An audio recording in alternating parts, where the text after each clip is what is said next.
السلام علیکم ورحمۃ اللہ۔ آل انڈیا مسلم پرسنل لا بورڈ کی جانب سے جاری کیا گیا ایک اہم اعلان، خود بھی سنیں اور شیئر ضرور کریں۔ ائمہ و خطبہ وقف کے موضوع پر جمعے میں خطاب کریں۔ آل انڈیا مسلم پرسنل لا بورڈ کے صدر محترم کی علماء کرام اور ائمہ اعظام سے اپیل۔ نئی دہلی، 7 اگست 2024۔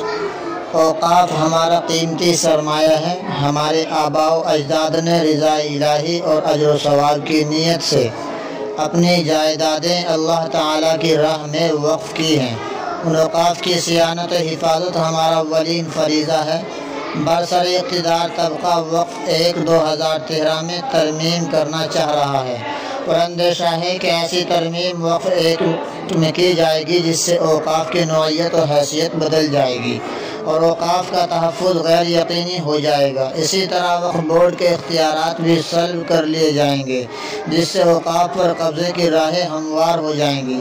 اسی تناظر میں آل انڈیا مسلم پرسنل لا بورڈ کے صدر محترم حضرت مولانا خالد سیف اللہ رحمانی صاحب نے تمام ائمہ مساجد، علماء اور خطباء سے اپیل کی ہے کہ اس جمعہ اور آنے والے جمعے میں نماز جمعہ سے قبل وقف کے موضوع پر خطاب کریں۔ آل انڈیا مسلم پرسنل لا بورڈ کے صدر محترم نے ائمہ مساجد اور علماء و خطباء کو اس جانب بھی متوجہ کیا ہے کہ اپنے خطاب جمعہ میں وقف کی شرعی حیثیت پر روشنی ڈالیں، نیز مسلمانوں کو اس بات سے واقف کرائیں کہ وقف جائیدادوں پر قبضہ نہایت نازیبا بات ہے۔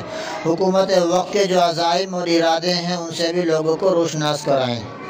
انہوں نے یہ بھی بتایا کہ آل انڈیا مسلم پرسنل لا بورڈ کی جانب وقف کے موضوع پر خطاب جمعہ جاری کیا جا رہا ہے۔ ائمہ و خطباء اس سے بھی استفادہ کر سکتے ہیں۔ جاری کردہ ڈاکٹر محمد وقار الدین لطیفی، آفس سیکریٹری۔